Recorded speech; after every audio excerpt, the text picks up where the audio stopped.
പരിപാടി എങ്ങനെ നടത്തും എന്ന് ചിന്തിക്കുന്നതിനേക്കാൾ അപ്പുറത്ത് കരീം ചാക്കറിയാം, എങ്ങനെ നടത്തും എന്ന് ചിന്തിക്കുന്നതിനേക്കാൾ എങ്ങനെ അത് പൊളിക്കും എന്ന് ചിന്തിക്കുന്ന കുറച്ച് ആളുകൾ നമ്മുടെ നാട്ടിലുണ്ടായിട്ടുണ്ട്. അവരോടൊക്കെ ഗുഡ് ബൈ പറഞ്ഞുകൊണ്ട് കാസർഗോഡ് പരിപാടി നടത്തും. ഇതുപോലെയുള്ള ഇവന്റ് ഇനിയും വരും. അത് ഒന്നല്ല, രണ്ടല്ല, മൂന്നല്ല, അങ്ങനെ 10,000-കണക്കിന് ഇവന്റ് കാസർഗോഡിന്റെ മണ്ണിൽ വരും. അതാർക്കും, ഒരു സാമൂഹ്യ ദ്രോഹികൾക്കും തടയാനാവില്ല, അങ്ങനെ തടയാൻ പറ്റൂല. ഇതൊരു വലിയൊരു മുന്നറിയിപ്പാണ്. ഇത് അതിന്റെ ഒരു സൂചനയാണ്.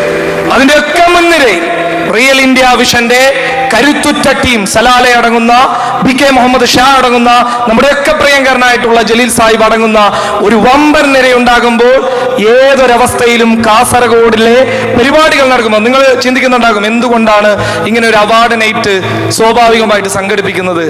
അപ്പൊ ഒരുപാട് ബിസിനസ്